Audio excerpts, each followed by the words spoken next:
Having the right content strategy is the singular most important thing you need to explode an online business. You don't need hundreds of thousands of followers. You don't need some complex marketing funnel. You just need to know how to make the right content. And in this video, I share an extract from a high ticket mastermind where I helped coaches and consultants scale their online business using great organic content. Organic content brings in warm leads for people that want to work with you, people who are sold on you as a person. And that's why the personal brand that I built with not many followers at all, only a few thousand, made me 313K in the last 9 months. And I'm gonna share with you all the content strategy you need in this video right now. If you can make it to the end of this video, then it will give you all the source you need, everything, every little step you need to build that online business using a personal brand, all the little tricks that I used, and the whole system in itself as well. So stick to the end, and if you have any questions, please leave them in the comment section. I'll answer every single one of them personally, and without further ado, let's get into it. This is how I go through every ideation for every video that I make. It's much nicer on like a Miro board, but I basically pass it through this filter, which is, firstly, how do I educate someone? Because we want to become sources of value for people, as we've spoken about in this ecosystem and with trust. So it's all about education. So the two ways that you educate people is this, like I want to like underline this.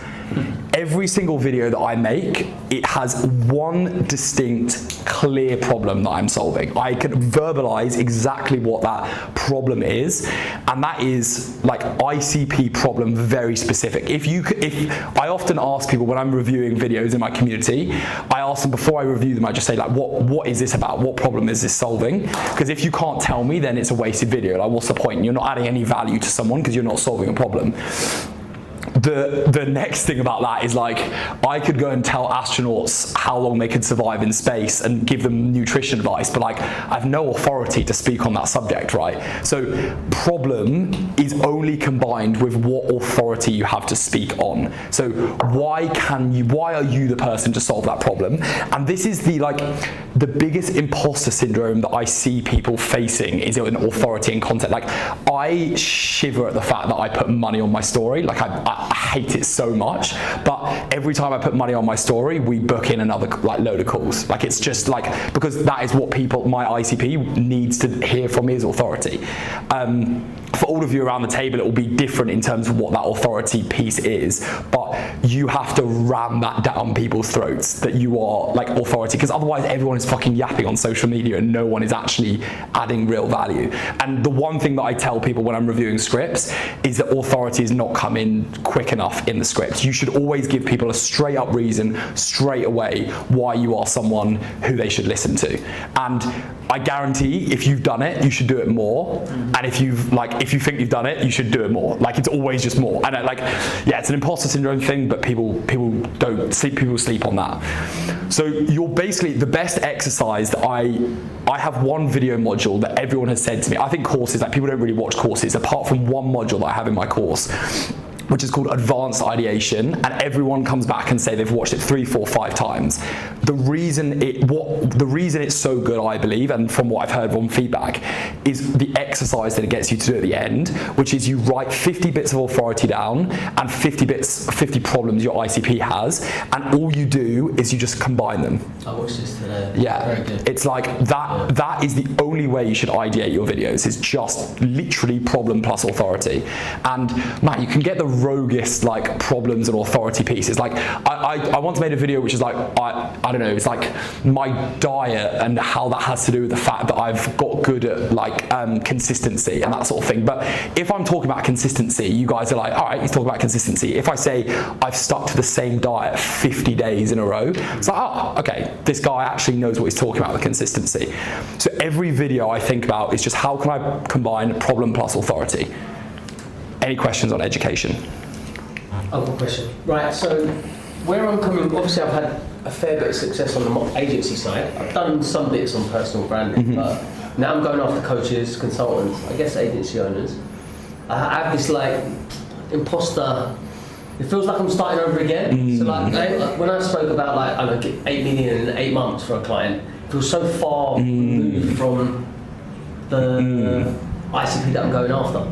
Who is the exact ICP that you're going after? So, and again, I'm starting something new, right? It feels like it. But ideally, it would be a younger version of myself, which would be an agency owner, Nice. really, that cares about creating content, wants to get better at content, Nice. but they want to build a personal brand. Nice. Ultimately, that's what it is. They want to go from 10k to 50k. Nice. So if I talk about 8 million, Yeah. or it don't have to be 8 million, but there's loads of there's case studies I've got from my agency side, but not. I mean, what was your agency growth? That's pretty cool authority, right? Like, Yeah. you took it from 0, obviously, to X amount. We've done like 3 million. There we go. And I wouldn't, I mean, yeah, maybe. Still feels like I'm, like maybe. Okay, well then just say, like, I was able to buy this car. I've been able to go on holiday to this part without worrying. Like what, because it always comes to, you're trying to stick what is in your head on the authority bit.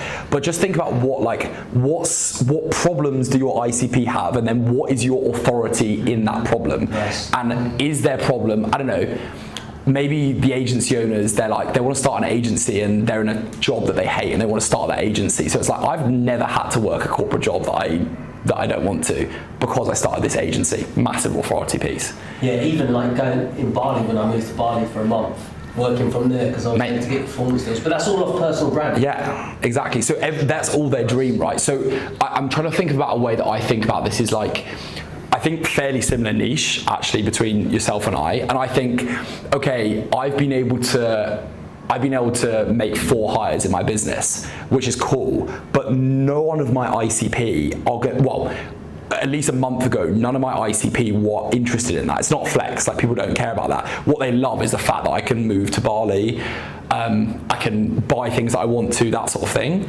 So use the authority pieces that are gonna resonate with your audience is the long way around without saying that. Because we all have authority pieces of like, don't know, I can squat a certain amount, but like that doesn't make a difference to my ICP. Like they couldn't give a shit about that, right? As you say that, it's like spending more time with your kids and shit. Like, because my audience will be so like picking up my kids from school, little things like that, which I never used to be as a agency. I watched that video that you had where you picked up your kid and you're like, that's the Hormozy thing. I love that. Yeah. Put that at the start. Like that's some budget behind that. Yeah, it's fucking mad. It's an unbelievable video. But your authority bit comes right at the end, which is fine because it's such an engaging video. It's good. Yeah. But like, if you had said, this is the Hormozy bot that I've created so that I'm able to so that for the last 2 years I've never missed a pickup for my kid or something like that. Bang, straight away. Got it. Cheers, mate. Cool. Anything else on authority and problem? Sweet. Okay, cool. So what I do is I first think about that whenever I'm thinking about a video, and then the second part I go round is like, we could all sit there in front of a camera and just be like, I'm gonna say this authority and problem. The next part is then how do I make that entertaining, because this is how we keep people going for longer. And these are kind of the ideation ways that I go about making videos entertaining, which is firstly, copy people. And it's like, you're gonna sit there and be like, Sol saying copy people, like that's such an unoriginal thing to say. But genuinely, like, why would you bother going for a home run on a bit of content where you're guessing and you have no idea?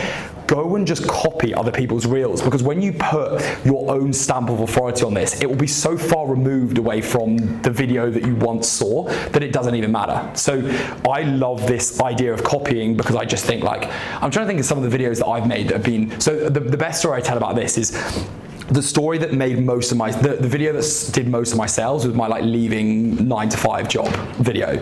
That video was an amalgamation of 200 leaving job videos that I watched before that. And I watched like James Warnock's one, I watched all these famous guys and girls as ones, and I was like, I like that bit, I like that bit, I like that bit. And I just combined them all into a script together, and it just made like an incredible script, because it was like all the best parts of all the other videos and learning from people's mistakes.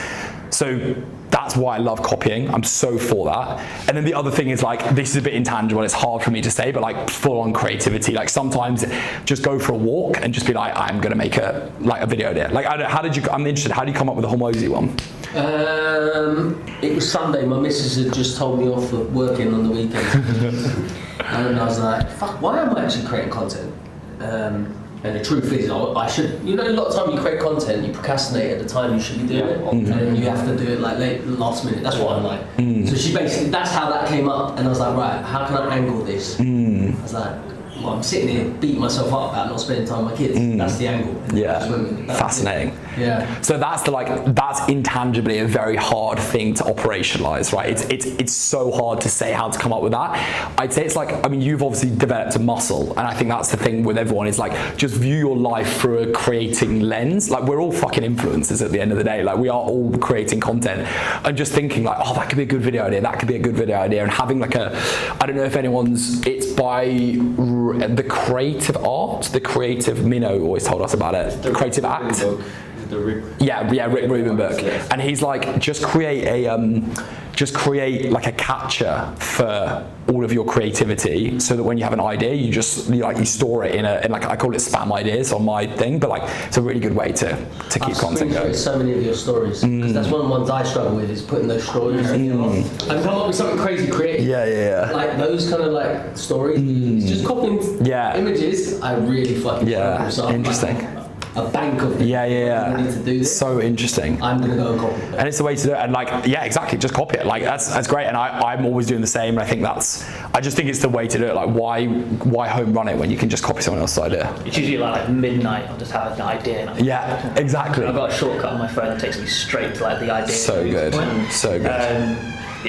That's so good. And then if you put it in that like capture, it then subconsciously develops in your brain. And it's like, my best videos have been ones that I ideated 2 weeks before, and then I come to write them, I've got a full script ready in my head, and I'm like, where the fuck has this come from? And it's like, just because it's almost ruminated in my brain. I think what I struggle with is like, I've got these ideas, like I come from a creative background, but then like turning that idea into something, getting it down into a video or a piece of paper. Fascinating. It's quite difficult. And Okay. trying to find the format of the medium. So if you go on like my Instagram, you'll see loads of different types of like trying to get my creativity out. It's a really interesting point you say that, because I actually said someone to this at my last mastermind, which is the one problem with the idea catcher is it becomes a fake productivity tool where you're like, oh, I'm banging out all these ideas, and you have a list of 2,000 ideas and then you don't make any of them. So the other thing is like trying to remove the friction between you making one and actually you ideating one and making one. The two ways that I do that is just make them. Like, if I have the idea, like maybe midnight is not so great for video creation, but the better one that I like is scheduling an idea in my diary. So like, I have my media hub where I have all my videos, and if I'm like, oh, I have just had a really good idea, I'm like, great, that's Thursday's post. And then it's like, I can't get away from making it because I'm like, well, I've not got any other post for Thursday, so I have to make this idea. And that's a good like little accountability tool on that. I have a thing that I do as well. I have two things. So back when we were with Minnow, he would tell us to schedule like the same time every single day, so you're conditioned to know that this time is when I do this, when I have to be creative. And for me, it was like early in the morning before I started any work, before I had any notifications. And every morning I would have to find an idea, and it would just come, and I would post daily, long form storytelling videos. And it worked quite well. It just burned me out because I had no sleep. And the second thing is that whenever I like the idea catcher bank and I use it, but whenever I have an idea for like a business system or just content, I do it straight away, regardless of what I'm working on, especially if it's a low value task. Because you'll never find that motivation again. Once you have that spurt, I just ride the wave. And it gets like, then you start riding the wave and you get more ideas, just milk it as much as possible. That's good. It's such a hard balance though with task switching. That's the balance that I don't. That's why I'm scared of that idea. Yeah. Because it's literally like we were talking about the bottlenecks. It's like, if you've committed to doing a task and then you have a creative idea, it's like, which one do I prioritize? Do I go for the creative task, or do I not task switch and do this thing? Yeah, I would used to do this, right? You kind of like block it down. But then I realized that I'd have like 10,000 ideas in my bank, and I would execute on like 100%. That's the killer. Maybe it's a case of, I think those solutions that I gave Gav, like a kind of scheduling and saying this is my video for then, and then you at least have the foundation of it in. But yeah, otherwise if you follow that principle for every bit of work you did, then you'd literally never get anything done because you'd be task switching every time, right? Yeah, it's ADHD. But like, for example, if it's a hard task that I have no motivation for, that when I have that spurt, I'll do it. But if it's like I have motivation now to reply to my emails, then I'll Yeah. move on for it. Yeah, nice. Yeah. So like a filter of task priority. Sweet. Nice. I like that. Okay, cool. That like framework is I think that's literally the fundamentals of creating content. Like I think people who sell pure content courses and all that sort of thing, they make this super complicated thing, and there's like little things you can change and all this sort of thing. Like if you make that content, you will print and bring in clients off it. Like I believe it's just simply as easy as that. And anyone who tells you anything different is trying to sell a content course, because they know that they need to give niche differences and all that sort of thing. You can get better at making that better, but at the end of the day, that's like the simple first principles of creating good content. How often are you posting at the minute? It's quite a lot, right? Twice a day, Yeah. but we're now gonna go back to once a day. Wow. Because I put a story out last night because I wanted to be a little bit like, we're just testing things, right? And like my engagement has gone down per post, but my total engagement has gone up. So my theory is, well, why would I not post less and make it high quality than doing the other way around? But if you look at the top people in the field, they're posting 3 times a day. Again, I come down to like, why they're posting 3 times a day. They know more than I do because they've got teams working. Alex Hormozi talks about something really good, which is like the accordion, and I like that as a concept. I don't know if you guys have heard of the accordion, like the content accordion. Basically, it's spaghetti theory, but actually more in depth, which is you post loads of everything. So now I have 60 data points in short form and 16 data points for YouTube. And this month I'm going to post once a week on YouTube and once a day on short form, but they're going to be so dialed in because you have this width of like all these data points, and then you dial in to a few, and then you then post loads of those, and then you dial in, and then you post loads, and then you dial in. And that's seeing content as like a scientist as opposed to like a creative person, like seeing it as like, this worked, post more of this didn't work, post more of this. Well, question actually, so in terms of YouTube, in terms of like kind of an idea, scripting it, recording it, how long does it usually take for you overall, like for the whole process? So we were doing Yap videos, which took me like, I have this idea, I'm going to drop everything and just film a 15-minute video. Yeah. But I have noticed a direct correlation between how well my YouTube video does and how much effort I put into it. So when I wake up, make a video, or like when I have an idea and make a video, the performance versus when I like make a massive Mario board, do all this, is completely different. Yeah. It's so much higher when I put effort in, and like that's an unfortunate that's a problem thing that I found out. It's like I have these ideas and I know I can put in a lot of effort, but I know it's going to take me a lot of time, so I kind of procrastinate to try to avoid to do it. But like, I know if I actually make the video, it'll be valuable. Like the first video I made that got like good, a lot of subscribers.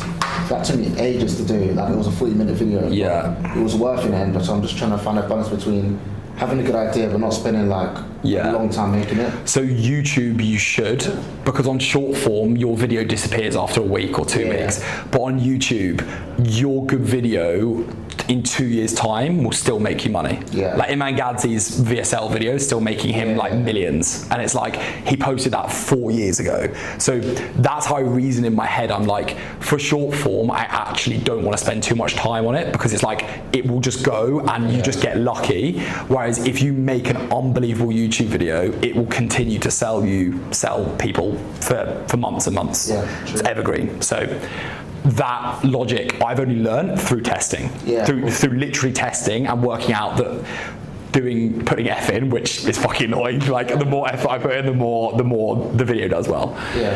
So does that mean when you're thinking about what you're going to post on YouTube, are you now less inclined to do those Yak videos because you're like, I don't want the quality, I don't want people to... which is a hot take because I told you about 2 weeks ago that that's what you should do, but I can only say from the data. Like my best performing video was literally just camera, my mic wasn't even on, and it went really well. So it's like, it's hard to know. That's data. Just do that, man. Like I would only ever with content say, as I said, be a scientist and only ever think about what data tells you. Like if I was connected to the projector, I would show, these guys know, but I have a content tracking sheet that I get my VA to fill in, and it just color grades it on the most engagement on each side, and I just make my decisions on what content I make from that. I actually have a question on that. Let's say you do it in a month and they review it at the end of the month, you fill it out. The videos that you've posted towards the end, how are you judging the... Always a 4-day lag. Okay. So I only get my VA to fill it out after 4 days, because that's when I've kind of worked out like it kind of plateaus unless it blows up. But obviously you've got a pretty good idea if it's doing well or not. Is that short form? Yes. Yeah. But I also do it for long form as well. I also do it for long form, but it's all data based now, which is so nice, because then like this ideation point, in theory, you then only need to ideate like maybe a few times a month, and the rest is just, I know this works, I'm gonna post it again, I know this works, I'm gonna post it again. It takes all the decision making, and this is how you scale making content on like a large basis for an offer, is stop thinking like staring at a wall ideating and just go on what works before. Yeah. I've got a question actually. It's about Twitter. So on Twitter, I normally post either my design work for ads or just normal value-based tweets. The posts that do the best for me are when I post my work. The tweets are just tweeting normal stuff. Doesn't really do that well. But every single week or every single day, I can't just post my designs, because like it takes a couple of days to make some. Some my clients don't want to post it. So my question is, Why can't you post every day? what, my designs? Because I don't make designs like every single day. Sometimes I do it, there's revisions, etc., etc. But my question is, should I just purely just post my work if that's giving me the most ROI, rather than just posting these like pointless tweets? I mean, make that first principles comment, which is, should I continue doing things that don't work, or should I focus on things that do work, right? Like, but also I would challenge you on the fact that you can keep finding different ways to present your own work. Like, I think there's so many different ways to do that. One thing I had actually in mind was finding bad performing ads. I've done one so far. It did okay, but I probably did it better. Finding like bad performing ads or ads that look bad, redesigning it, and then just kind of like saying why it's bad, how I redesigned it, and why it's better. I always watch those videos. It's like, they're the most interesting graphic. Are you graphic designer? Graphic designer, yeah. When someone like takes a logo and they're like, this is shit, and then they redo it, or they like create this brand from. There's a guy, James, English guy with a beard. Is he the one who's always looking at his pen like? Oh yes, I know that guy. Yeah, on Instagram. Yeah, I've seen him. Yeah. He does that a lot. He'll go and he'll just do this, and he's not even talking. It was just like. And it's so strong. It does He's printing as well. Like doing like big brands. He does well. He does well. There's another guy that does it with email, so he just signs up to loads of email campaigns. I think I've seen that. Max, and he's like, this is how I'd redesign this email that I just got from Gymshark and all this type of stuff. Yeah, I've seen the Gymshark one. Yeah, it's annoying because I don't use Instagram, but that would be good content for Instagram. But I could do it for Twitter. But Why not? Why not? It's all the same thing. It's just presented differently, right? Yeah, true. What are your thoughts then on? There's some creators that say just focus on growing one platform, and then there's other creators that say post on every platform because it's awareness. If anybody comes across your YouTube short or your Instagram reel, that type of stuff. What are your thoughts on that? It's not posting wide. Is not a case of it being a bad idea, it's a case of it being a bad time allocation idea. So you will find creators who have made 100 grand a month on Instagram, and you will find creators who've done the exact same thing and made 100 grand a month on Twitter. So I would say if you could post on every single platform, that's the best, and when you scale and you have team members doing it for you, brilliant. For now, your offer can be scaled with literally posting on one short form and one long form. That's it. And you can dominate the market that way. Like, the only reason I do TikTok and Instagram is because it's no different. It's like I just cross post. That's what I was saying, because I use a scheduling tool. I may tweak the copy based on that, but honestly it takes 30 seconds. But I'd worry about that, because even tweaking the copy is a mind activity, right? It's even unless you can get someone to do it for you, you do not want to be doing those low leverage tasks. And to be clear, like I track where everyone sees me. A lot of people see me on TikTok first, which is something I would have never known had I not tracked that. They see me first on TikTok, they then see me while they're scrolling on Instagram, they follow me on Instagram, they watch YouTube, and then they buy from a story. That's how everyone finds me. But I only know that because I've asked people. When I've looked at third-party data, you get higher conversion off Instagram versus TikTok. TikTok, you just see, you don't get anything. TikTok's rubbish. I only use it. I've got like 1,000 followers on TikTok. Like, I don't look at it. I don't think I have the app downloaded on my phone. Like, I literally don't use it at all. But I just like, there's literally no difference between me posting on TikTok and Twitter versus TikTok and Instagram. But if I could say any funnel that works, my whole thing has been Instagram and YouTube. And TikTok just plays a nice role in that. And then, but we will start posting on LinkedIn. We will start posting on X. Like I'm gonna do all those things. But why now, man? Like I know people who are making 250K a month with my business who are just posting on Instagram. So why would I bother going wide when I can just post on one? Makes sense. So yeah. So what's yours gonna be? Good question. I know where I want to do, which is Instagram and YouTube, because that's the life I want to build. But my high ticket clients are on LinkedIn. But I think so. My mid ticket will be Instagram. Yeah. Who's your ICP directly? So solo edtech founders. Yeah, it's going to be LinkedIn, isn't it? Realistically. Yeah. But LinkedIn has video still. Start to get better. Yeah. Yeah, I mean, I also think once you start making a lot of money off LinkedIn, you'll be a lot more happy that you're posting on LinkedIn, right? Like it's like I kind of like this platform now. Making money on this platform. Yeah. And what I like about the system is the principles still apply for the whole thing, right? Like you get trust, and then you give people the ability to raise their hand, and then you allow them. And obviously the mechanisms are all slightly different, but the principle is the same thing, which is cool. But yeah, I wouldn't touch another platform apart from those two. Yeah. Okay. With this, you're posting on YouTube 4 times a week. You're going back to what, one? For me, obviously I've not been consistent at all. So should I just start? Because I like the idea of the app, purely down to the fact that it makes me not go for this perfection, which is what I often chase and then becomes a blocker for me actually posting. So I think I'm gonna go for 2 videos a week. One yap. Yeah, and then nice.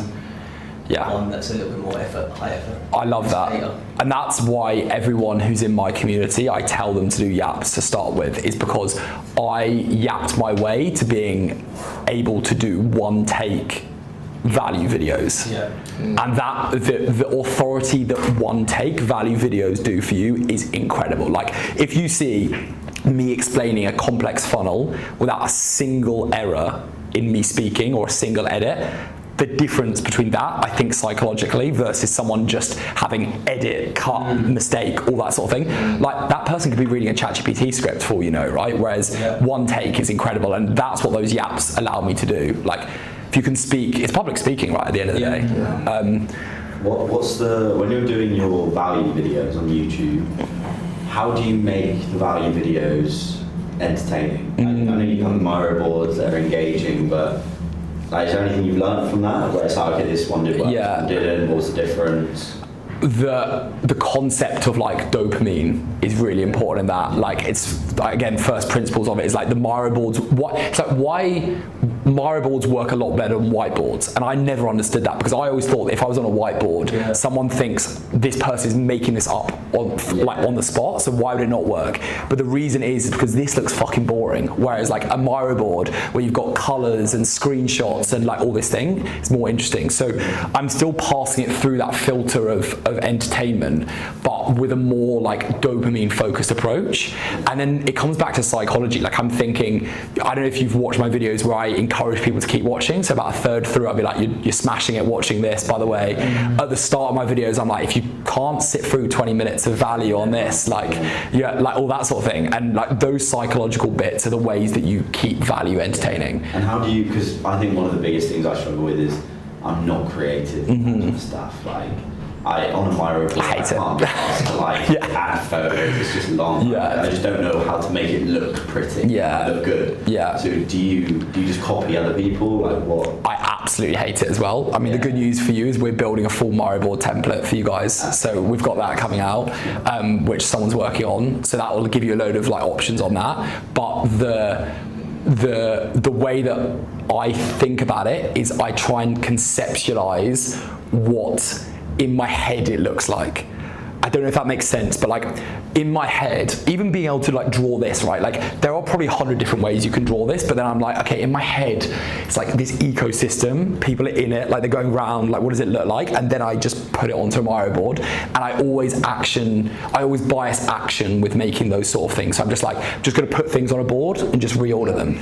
But Miro boards, I say to Matthias, like Miro boards, they take me 3 hours to make per Miro board, and they are unoutsourceable, which is. Do you know what I did? I used Poppy AI. Nice. And it restructured. It was a bit weird, but it gave me like a starting point of like boxes. It was all done by like not code, but you know, like. Could you edit it afterwards? No, but it gave me the visual representation. Yes. To go, that's a box that links to there. Da, da, da. Okay. What's it called? Poppy AI. So it's worth it. I was thinking about getting it. Is it a bit of a gimmick? It's not a gimmick. I like it. I'm going to pay for the expensive one purely because I like the visual element. Yeah. And it is like Miro. So I like it. Oh, nice. But ultimately, you are just plugging into fucking Claude and That's what I heard, it's kind of like just a nice interface, basically. Basically, that's what it is. Okay. But I am a software whore, man. Like I will buy everything. I hate to see what your bill is. It's a fucking problem for me. Just like AI done. But if you got the money, test it out. But I mean, it's always worth it. I mean, we had a challenge. I said to Josh on a call, I was like, I want you to have 150 quid a month bill for software because you just have to get like. Just like fuck it.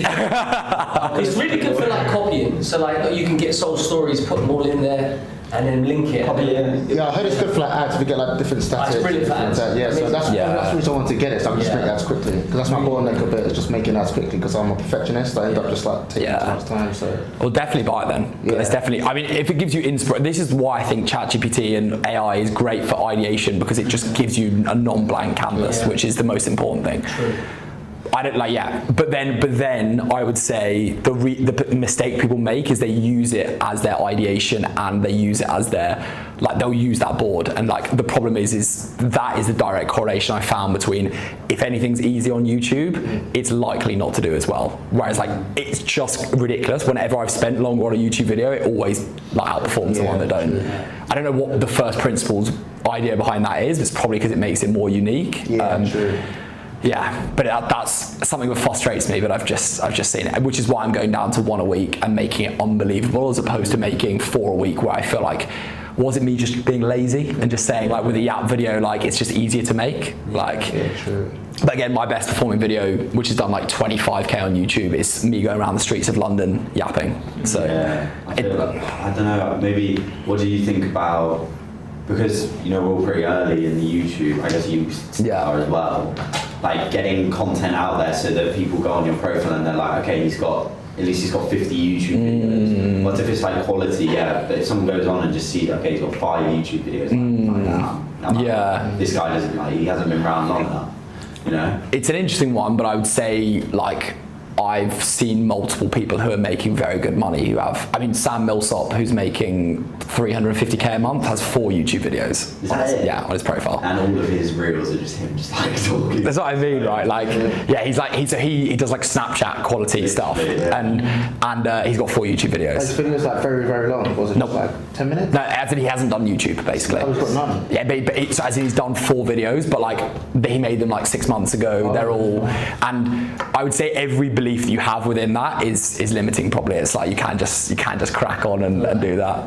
Get Yap going now. There we go.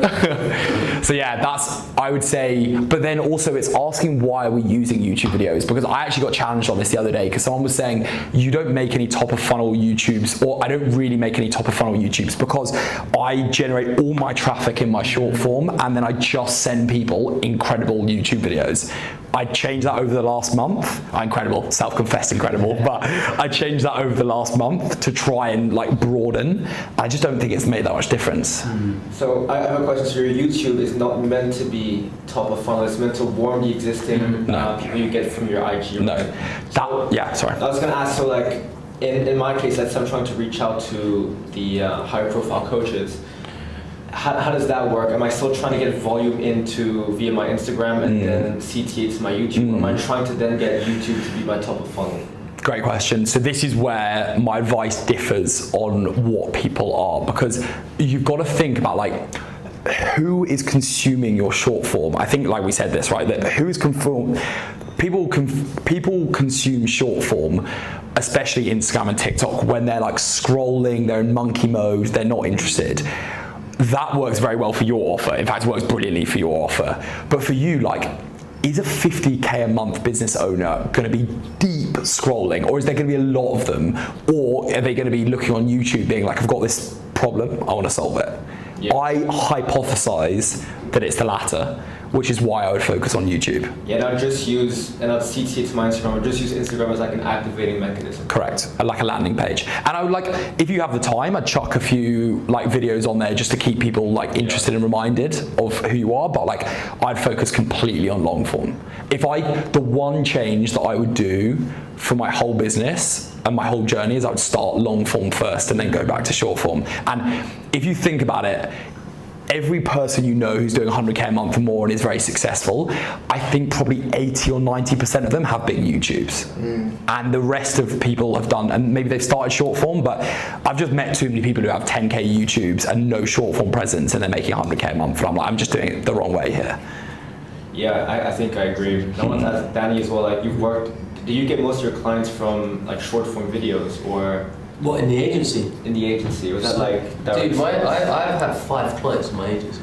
Wow. Yeah, we will go between like 75K and 150K depending on performance, and it's always been that way because I hate getting loads of clients. Yeah. So, and that's all network and referral. Crazy. Incredible. No, very rarely someone comes through. Well, no, I get people come through, but now I know who I want to work with and who's not a good fit. So. You're still running the agency now? Yeah, I still had it. I'm just trying to separate from it. How come? Burnt out, dude. I've done it for like a long time now, and it's just I don't like. You can't do enough for a client. It's fucking, and because we get paid on performance, made them too much money, they get resentful. Yeah. Yeah, like made a client 8 million last year. They fucking tore up the contract and fucked us off. That's crazy. Like 400K gone, like so. Yeah, it's just tough. It's hard. And you know, it's like choose your hard. I don't expect this to be any easier. It's a different hard, but it's a hard that I can live a lifestyle that I want around. Yeah. I'll keep the agency, but I'm not good at running the agency anymore. Yeah. That's the truth. I'm not an operator. I'm creative and I'm marketing. And it's at a stage now, it needs an operator to go in there and amazing, man. So that's why. I will keep it. Yeah, it's good that you can like pretty much outsource it. Well, try it, like that's the process. Basically. Yeah, I've got someone in there now, but let's see. I'm at the stage now, I'm going all in on this. Yeah. Nice. So I know I can replace that income if I do this for next 100 days non-stop. I know I can. 100%. I believe it. And it's the most beautiful business. Yeah. And the business model is just so beautiful. Like That's what I'm doing. it's fulfilling. It's like that being the number one thing is genuinely super fulfilling. Yeah. And also like the margins are ridiculous on it as well. Yeah. I get off a reporting call with a client, I literally want to fucking jump off. I made this amount and they're not happy. I had one coaching client, a guy, agency owner, paid me like $300 the other day. Just I was like, okay, let's just see. I just got off the call so fucking. Yeah. Is it like and I just gave him info. Like, Yeah. What am I doing? Yeah. Is it always the case that the agency dynamic, just people aren't satisfied, they just want more? It gets to that point. Like, that is just like inevitability. Like clients move on, and same in coaching. Like, people move on. Sometimes they outgrow you. Sometimes you outgrow them. But you're always responsible on the agency side. It's always your fault, no matter what. Constant smoke, basically. Yeah. So that's it. Yeah. So with the consulting coaching side, like you say, hey, go do these things. They come back to you. Have you done those things? No. I can do it. Yeah, that's the thing. I've realised that my whole business model is information plus accountability. That's the only thing that I do. But God, did I not know how big the accountability part was. Like, I've literally hired someone exclusively for accountability now because I've realised that that's the only thing. You can give someone information and unless they act on it, there's no point. That's what I wanted to ask you. That's why this model works. Like, it's like the whole PT structure of like, I know I have to eat healthy, I know I have to go to the gym. Yeah. But do I go and do that? No. Well, if I have a PT, that's then push them and say, right, we're going to meet on this day, we're going to do this, that kind of, Yeah. Pay them fucking this amount of money. Yeah. That's the crazy thing about it, though. You get in the game then, like, you're more likely to do something, which is why I refuse to kind of give. You give value away for free, but if you can have like coaching calls and consulting calls, you pay for it, and then people are more likely to go and do that and see results for it. Yeah. which kind of gives me, on the kind of YouTube question, you've got your Yap videos, your whiteboards, and your Miros. My highest performing YouTube videos, it's edging on like 1,000 views, so nothing crazy. Nice. But it's a how-to video. Sick. It shows people how to add your Metapixel onto your website and track that kind of data. It's doing quite well, and I'm getting more and more views as the months go on, and the impressions, click-through impression rates increasing. A lot of like your videos are strategy type things, those types of things. So how would you ever do how-tos? I think with that, it's just like people that would watch that stuff are like DIY people. They're watching that because they want to learn and do it themselves, whereas you want to attract the people that aren't going to do it themselves, basically. That's true. Bang take. Well, I do want them to do it themselves, but done with you, isn't it? So. Because they're going out their way to actually watch them kind of videos, they're learning on their own. Yeah. Whereas, I don't know, maybe they would want that extra support if they want to go to that next level of it. But 100%. Maybe that hits on your question on how much do you gatekeep? Yes, that's it. Yeah, that's It's like it's the difference between like a how-to versus like a strategy. It's like how do you share knowledge without like telling them exactly the real source? So. Yeah.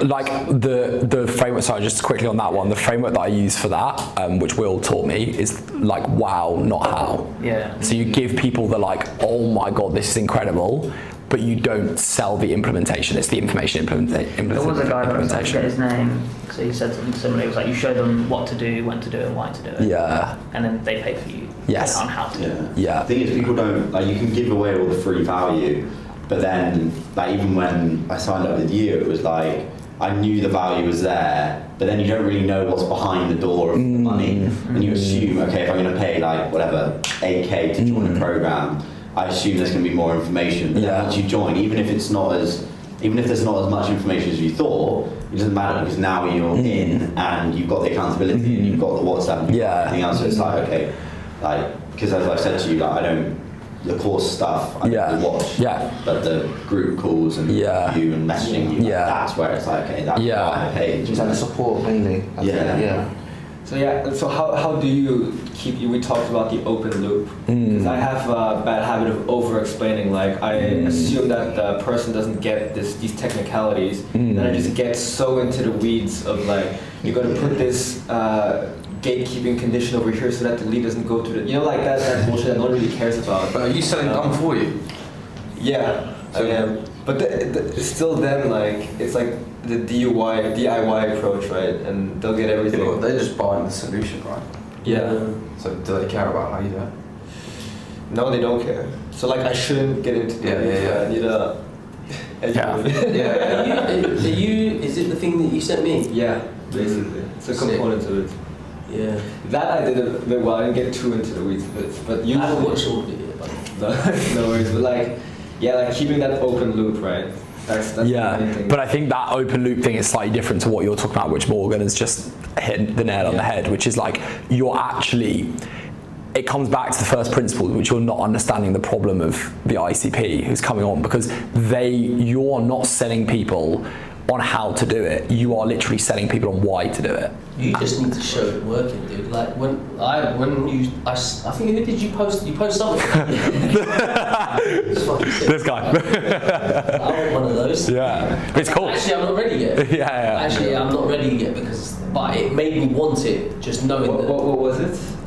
It was that people getting booked in automatically. The voice note. Yeah. So. Interesting. That's it. But that's like, if you're selling this is the system, or this is what I will build you, then you don't want to show people the building of it, because like, why? Like, they're not in it to build it. If you're selling a do-it-yourself offer, that makes sense. But as Morgan said, like, you are showing, oh my god, here is an Instagram where someone went straight through without touching it, screenshot of the system, or like show the system, be like, okay, take someone from this to this to this, this is the system, and then at the end of the video, do you want to build it? Do you want me to build this for you? Okay, cool. Interesting. Yeah, so am I just basically talking about how I'm saving time, how I'm like give them the vision. They want to see, you need them to see and obviously the benefits of that. Like glaze over the system. They don't care. Well, what about if you? Sorry. No, go. I just had an idea. If it was me, like go to many chat bots, automations are everywhere, right? And a lot of them are shit. your one takes them through and books them in, right? Yeah. What? Yeah. An easy content is go through some like big coaches and then create the content for them. That becomes your content, and then they'll be like, oh fuck. And it's also a sales opportunity because you'll be like, I create this thing. Tag them in. Incredible. Like your mini chat shit, like what you're doing is like, if I had it this way, let me do this. And I'll do blah, blah, blah. And I do a video of me doing it. Yeah, and that becomes your content. But then it's also a sales pitch. And you VSL them as well into the little. You tag them. Yeah. It's the same concept as like redesigning the emails, redesigning the thing, but it's like, here's how I'd improve. Yeah. It's the same as that guy that we had a sales call with, and his like sales method was he would go on closing calls and basically just slate the closer, tell him how shit and then just like basically then offer his services to help. It's a no-brainer. And it's great content. It's so Yeah, he was on a call with me and I was like, it's just, you probably know him, Jack Orman. Oh, yeah, Jack Orman. Yeah. I know he's a good mate. He was just telling me about that's his business model. He'll jump on 10 closing calls a day and then just try and reclose them. Funny Jack. He live streams coding. Yeah. He was live streaming on. That's cold. I got worried that I was on one of them the other day because I was like, it was a closing guy, and I was like, am I doing a good job? Is he going to try and reclose me now? Like, kill the dynamic. The thing is with what you were saying though is you kind of do want to show. There's the other side of it where it's like if you show all the nitty gritties of it, then people are going to see that and be like, holy shit, like there's so much that goes into it. It's like, fuck this, I don't want to do this, here's my money, you can do it for me. Because if you make it too simple, then they might be like, oh, I could potentially do this myself. Sure. So it's like, make it so unattractive that they want to pay you the money, so you just do it all for them. So like frame the complexity of it, right? Yeah. No, but I would say that works for like actually explaining a system to someone, but as a bit of content, that's going to kill the content interest. Just click on. Yeah. Send you a dude that's Yes, doing it. please. Because I nearly bought something off him that's pretty much the same. His is an AI setup, but I went and he's using this exact system. And Okay. Send it to me. He's brilliant. So good. Yeah, please put him in the group chat. Yeah. I'll put him in, James Smith does that as well. With he reviews people's landing pages and funnels, and he goes like, "This is what I would do to improve it." But then his authority is like, "Because I've made millions." Yeah. That's what I do. So I mean, once you've got the authority, it's just the like again. It comes. I bang on about first principles because the reason that it works so well is because it's audience hacking. Like you're basically, and this is a great way to drive traffic to come all the way back to the start, which is.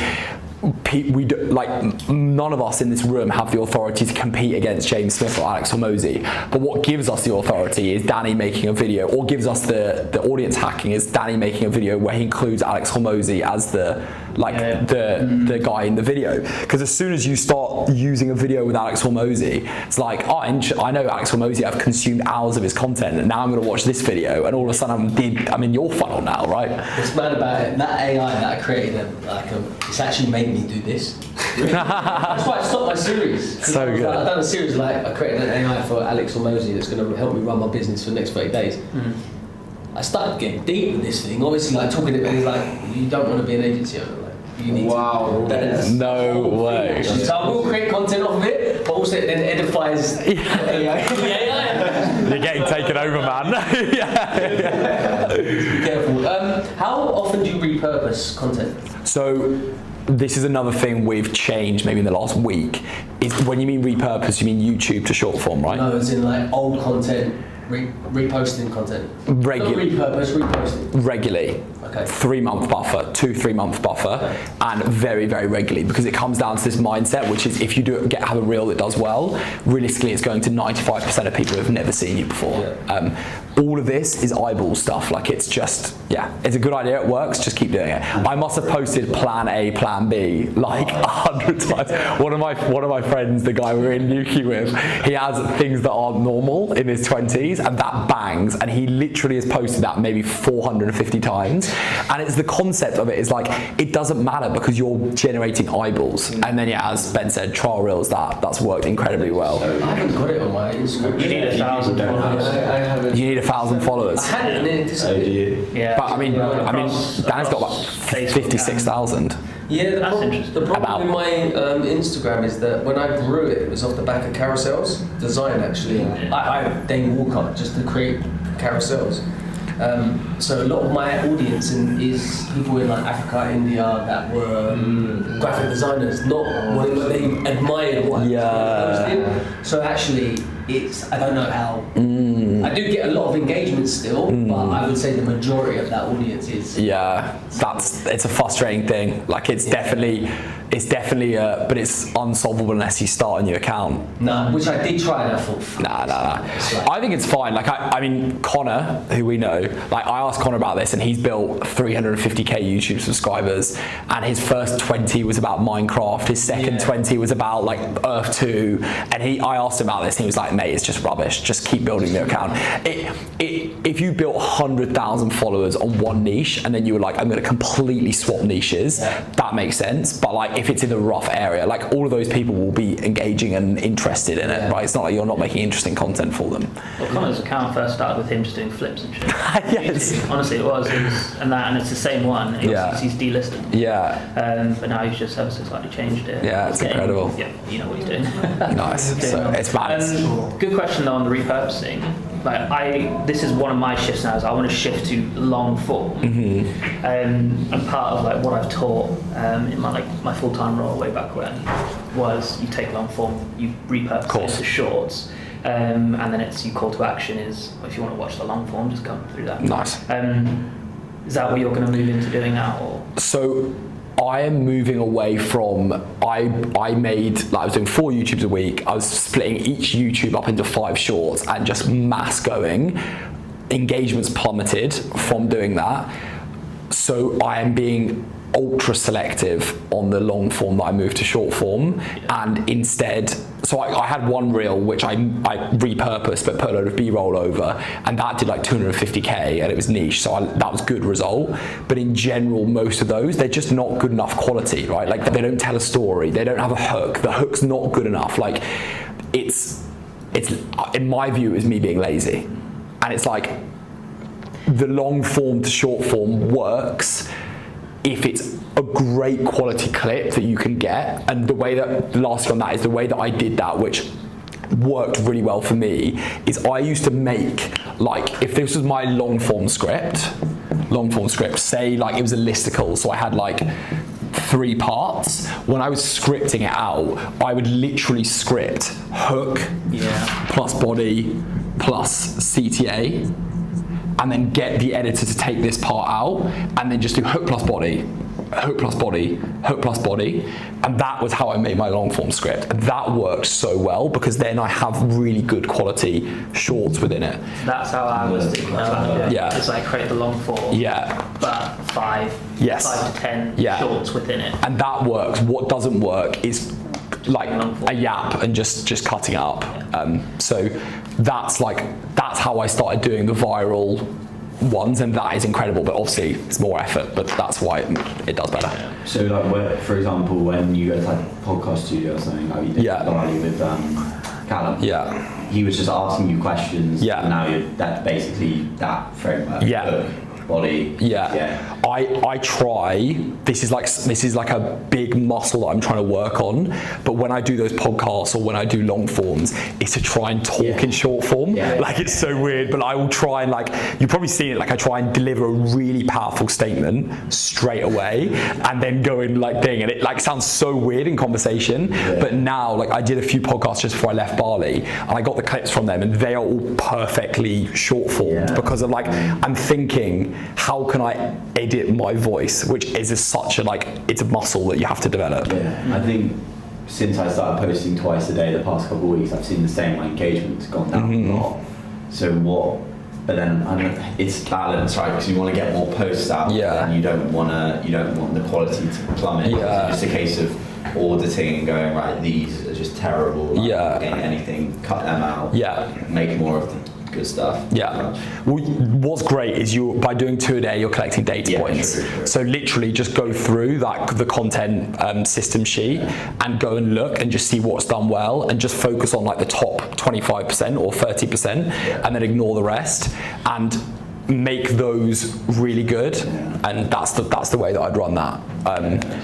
But yeah, it's interesting, this volume and not volume. The reason I think the reason I did it is because I saw all of the big people posting 3 times a day, and I was like, my philosophy is if you see someone successful doing it, you should think, why are they doing it? However, what I realized is by doing that, they have 30 people working for them that make sure that each one of those 3 bit of posts is the same quality as my 1 a day.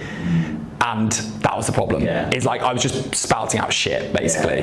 Well, Moji spends 70k a month on his content. It doesn't surprise me, man. It doesn't. And like when we were doing the content course, like I was literally, my full-time job was making like short form scripts. As I said to you, it would take me 6 hours to make a short form, and probably 3 of that was editing. But I literally ideate and script for 3 hours. So like, that's the skill that has been developed from that then allows you to speak in this and make YouTubes like this. This is a bit off topic, but what's your reason for doing podcasts? Like, what is the Great question. What's the goal? The goal is, do these podcasts get a lot of traffic that you go on? So the goal is twofold. The goal is actually threefold. Credibility and authority. Like just the fact that someone has me on their podcast turns me from online scammer to someone who's someone. Does it matter who that person is? Yes. It does. Yes. But the people you go on the podcast with, do they have to be of a certain caliber for you to even really? Not the ones that I've done, maybe 5 recently, and the ones that are all my friends, like people I knew out in Bali. The caliber is like, do I just think that being attached to their name is going to be negative? Like, why bother going on someone who's like negative? So I say that's first reason is that. Second reason is great for authority scripts. For some reason on short forms, like when you've got a mic in front of you and someone's interviewing you, you match like people are immediately like fair play. And then the third is like the second is for scripts, and then the third is like time saved with content creation. Yeah.